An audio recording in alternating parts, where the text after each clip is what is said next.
They give their directive on election day with their vote. And many times, when they're not getting the service they feel they deserve, they end up voting with their feet, as opposed to at the election booth. This, my friends, is tragic. Our citizens should not be looked at as involuntary revenue targets hit with veiled taxation with assessment and fees. Our citizens, as the boss, deserve transparency from their government. They shouldn't have to fill out a Freedom of Information law request for information that is public record. That's not good customer service. That's not good public service. Quality of life. What is it? Quality of life is safe streets patrolled by police officers who have the tools and the support they need to do the job. Not the symbolism of numbers and cameras. We've heard a lot about the abuse of overtime by our police and fire department. But what we haven't heard about is the frustration of a police department suffering from the whims of a politicized police administration. Morale is low, and strategic management is nowhere to be found. Overtime equals overstressed. More officers are needed now. Good community policing means police in the neighborhoods and in the commercial districts with safe staffing levels. Cameras. Cameras are a reactive strategy.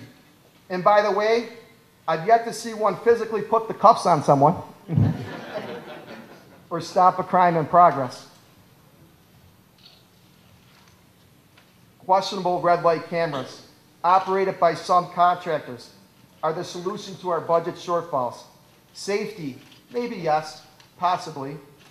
Estimated budget revenues already allocated, no. When crime does happen, the citizens are the last to know, because a web-based system of crime tracking promised long ago and quite prevalent in cities similar to ours just can't seem to get off the ground. When it comes to the sometime life and death issues covered by law enforcement, I don't want to see a statistic at my front door. I also don't want to see someone at the end of their 69th hour on an overtime shift. I want to see someone who is commended for hard work, who is already to meet my expectations as a taxpayer. Quality of life means a good, safe school system, where citizens want to send their children to public schools. My daughter McKenna attends public school 67 in South Buffalo, and we're proud of that, where the taxpayer dollars make it to the children that need them in the form of a quality education. Quality of life means safe, plowed streets in the winter, an administration that has a strategic storm plan and gives its streets department the tools they need to do the job. Buffalo doesn't need a reactive investigation of why we couldn't get our streets plowed. Listen, it's Buffalo, New York. It's a pretty safe bet that we're going to probably get hit with some snow. And anyone who wants to take that bet from me, I'll take it for you afterwards. We should be ready. Quality of life is safe, walkable neighborhoods where the commercial districts have density and easily understood updated codes that make it easy to do business in the city of Buffalo. Why can't Broadway, Tonawanda Street, and Genesee Street, once vibrant commercial business districts, be just as booming as Elmwood and Hurdle? Drive down Broadway and see the huge vacant grass lots begging for development. Hopefully smart development versus desperate development. And let me tell you something. Demolition, by the way, it doesn't count as development.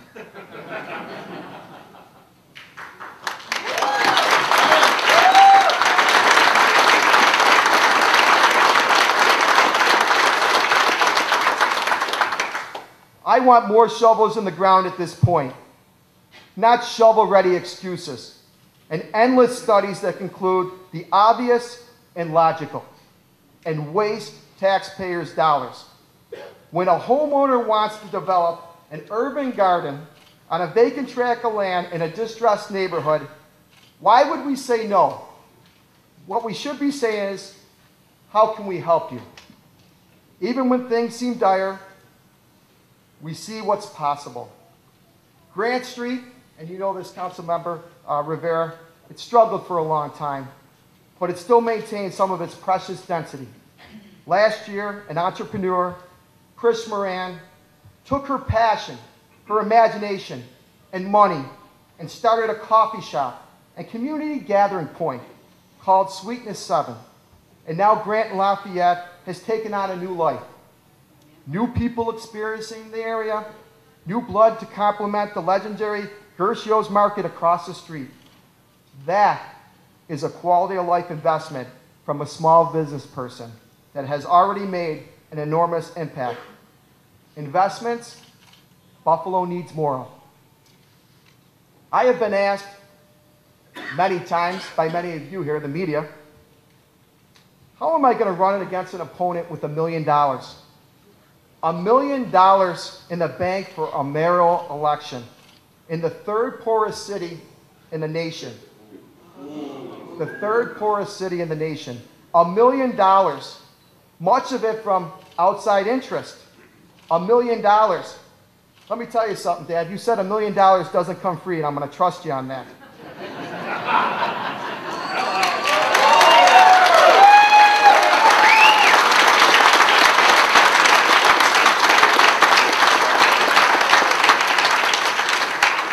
Big donations mean big favors.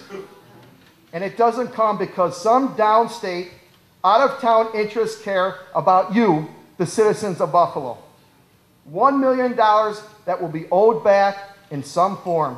And that debt will have to be fulfilled on the backs of you, the tax-paying citizens. My debt, I'm very excited about this, will lie with you, the citizens.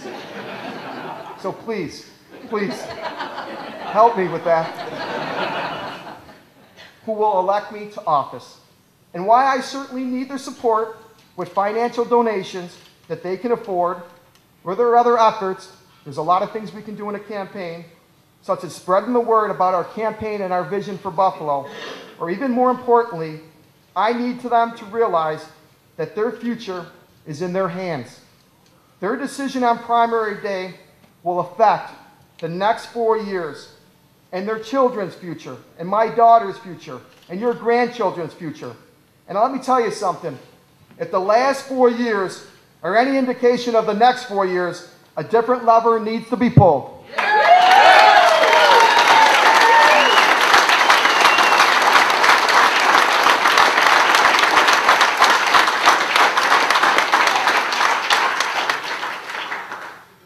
Now, I just want to say that this election, it's not a referendum on Byron Brown.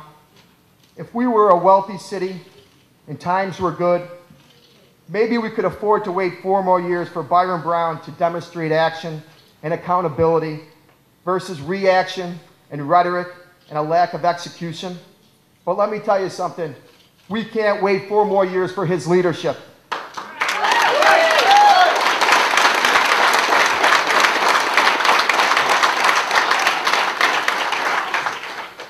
I am here tonight to offer my leadership to you and to the citizens of the city of Buffalo. We just got back from a trip to Washington, D.C., and we had an opportunity to visit the White House, and we got to see Grover Cleveland, his picture in the White House. And he said something, former Buffalo Mayor and United States President Grover Cleveland, in December of 1887. What is the use of being elected or re-elected unless you stand for something? I've already stood with the residents in the 100-year floodplain for flood insurance. I've already stood up for the residents of Hickory Woods. I've already stood up and reopened the Casanova Library. I've proven the ability to stand up and lead as a council member. Today I'm here to stand for the fine citizens and the businesses who decide to call the entire city of Buffalo their home. In the Democratic primary in September, I'm asking everyone to stand for me as I, Michael Kearns, declare my candidacy as the next mayor of Buffalo.